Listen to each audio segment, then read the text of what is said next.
Hey guys, how's it going? Today I wanted to go over the Sambo uniform. I've gotten the question multiple times asking, what is that you're wearing? And I don't blame you guys. As opposed to seeing, Judo where it's just a standard white and blue, or Jiu-Jitsu where you're wearing God knows how many colors. This is just red and blue. And you're wearing shorts and other things. And what is all this? What's the thing on the shoulders? So I'm gonna explain all of that today. Now you may notice that there is red and blue. The one that you wear depends on whether or not your name is called first or second, similar to Judo, how you wear white if your name is called first or blue if your name is called second. So this is what a person doing Sambo, a Sambist, I guess, would be wearing. So you may notice we have the shoes down here, we have the shorts, belt, and the top jacket. So we're gonna work our way from the bottom and we'll go up. So we have Sambo shoes over here. Unlike wrestling shoes, these are a leather bottom most of the time, leather bottomed shoe, so you can slide around pretty easily. You're not kind of stuck with wrestling shoes. Wrestlers, you know exactly what I'm talking about, where you can kind of plant your feet in and you're not going to get moved. This gives you just enough grip where you're not going to be able to get moved if you don't want to be, but still you can sweep. You can drag your feet for a lot of your judo throws and a lot of your takedowns. Moving our way up, we have the wrestling shorts here. They're just called shorts, wrestling shorts. I don't know what the name is in Russian, but these are anywhere from the mid thigh to right above the knees, the length, and they're pretty tight, made out of like a cotton or spandex. You may be asking yourself, what happens if someone single legs you or double legs you in Sambo? You can't grab the shorts. Unless it's combat, but you're wearing a different kind of short at that point. These you can't grab. If you're doing a single leg, you have to go for the full leg. You can't just grab like the gi pants like in Jiu-Jitsu or old Judo. But despite these being pretty tight, I can still move without, much risk of ripping or any sort of stoppage. ADD break. So let's move on. We have the top jacket over here, sometimes called a kurtka, gi, top jacket, whatever you want to call it. They're all the same thing. If you really care about that, go get a life. Doesn't really matter what it's called. But it is, the best way I can explain the feeling of it and the texture of it is the cross between a normal jiu-jitsu gi and a really nice judo gi. And what I mean by that, it's still kind of heavyweight, but it feels light, if that makes sense. Where this thing isn't gonna rip. The stitching is really good, but it's not like, it doesn't feel like you're wearing like a winter coat, if that makes sense. It's not gonna kill your fingers every time you grab onto like someone's lapel or anything. It won't break your fingers. I don't know, it's nice. But anyways, let's move on. A couple of key features here is you may see these shoulder pad, epaulets, I don't know what you call them. This you can grab onto in the sport. So you can get a really good grip up here on the shoulder rather than having to grab the fabric around the shoulder. You can just grip onto here and throw people. I'm trying to remember, it may have came from like a Georgian wrestling style. Those of you that don't know the lore of Sambo, little offshoot, a little tangent. Some guys went over to Japan, learned judo, came back to the USSR and took all of the native martial arts and wrestling styles and smashed them all together. So you got the top jackets from Georgian or some sort of wrestling, and the sleeves came from another. The shoes came from another martial art. So it's all this mixture, mixed martial art, if you will. Let me grab another jacket to make this easier to show. Another really good feature about this is the belt loops. So you may see that my belt kind of stays on me pretty tight. And that is because of these right over here. We got loops in here. So just like to keep pants on, it's gonna prevent your jacket from falling open. So whenever you're competing, everyone who's competed has had this before of, they're dead tired, somehow the belt knot has come undone. Oh my heavens, my belt fell. And then you get all this time to have to go pick it up and go put it around and everything. Not here. This is stuck to you. So you got two loops over here, that goes that way. Two loops over here, that goes that way. So even if your belt comes undone, it's still attached to you. So all you got to do is just cross behind your back and tie it again, and you're all set.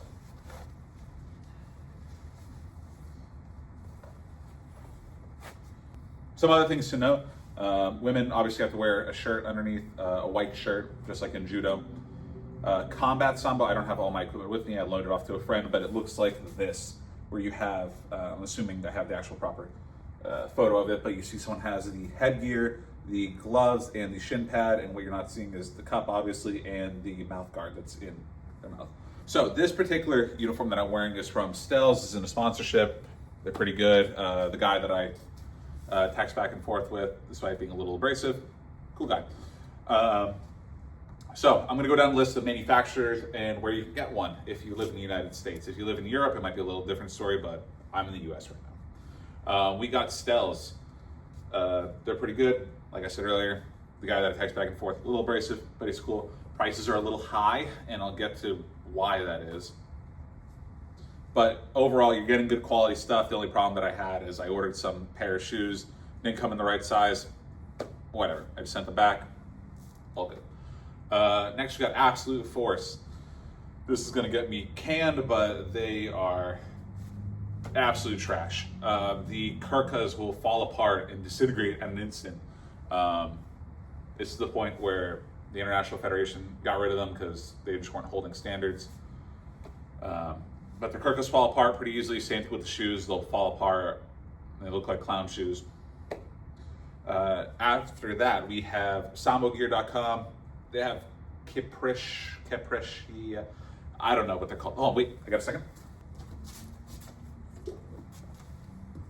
So this is a little relic from my past. This is my first Sambo Kurka. You may see the dye has gone away. This is after 7 years of use. This thing is gross. But it's from this company, Kiprishia.